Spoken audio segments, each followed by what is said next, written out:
I was diagnosed with remitting relapsing MS in 2005, and by 2009 I have never been in remission, and I was diagnosed with Marburg variants in 2009. It's the rarest and it's the only terminal form of MS, and I've been paralyzed 10 times, 7 from my waist and once from my collarbone and once from my breastbone. And so then I was when I was a quadriplegic in Calgary in 2011, they sent me home and told me there was nothing else they could do for me, and to go home and get my affairs in order. And so I did, and then magically Lorraine from the MS Society in Red Deer and Anne from the MS Society in Lethbridge. Without them, I wouldn't be here.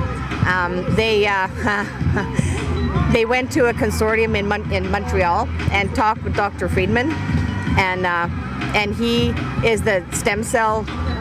He's the stem cell guru for MS in Ottawa, and with him they did a bone marrow transplant on me, a autologous stem cell replacement, and that saved my life and halted my disease. And so and here I am. Well, I went to a support group and told Anne that I had been diagnosed with Marburg variants. And she said, I don't know what that is. I've worked at the MS Society for 25 years and had never heard of it. And I said, well, that's what I got told. And then she went home, of course, and did her job and started to investigate and found out that Dr. Friedman was doing information with the stem cells. And that's when her and Lorraine went to Ottawa, or to Montreal. And then with that, because doctors don't talk to the people out front, so they went and they were going to a concert, and they were walking down the street in downtown Montreal, and Dr. Friedman and Anne and Lorraine met at the same red light when they were walking, and that's what saved my life. They started to talk, and here I am. And that's how that happened. Divine intervention is how that happened.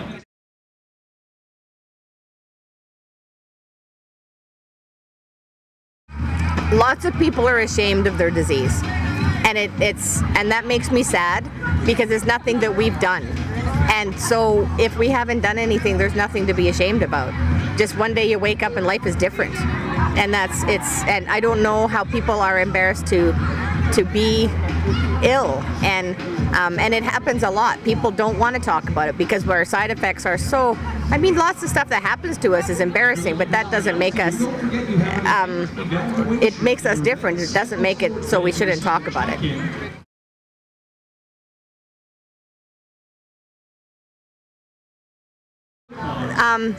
When people come to the walks, they have no idea.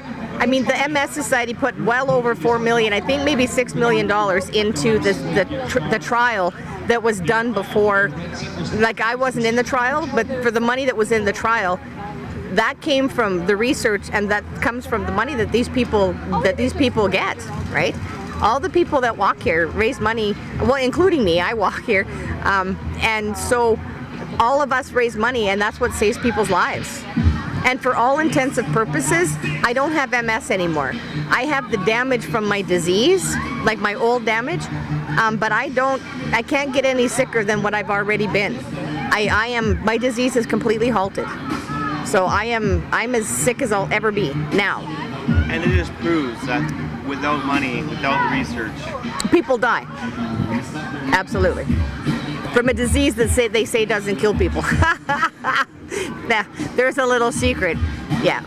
But with research, with this, I wouldn't be here. We wouldn't be having this conversation. I would already be long in the ground.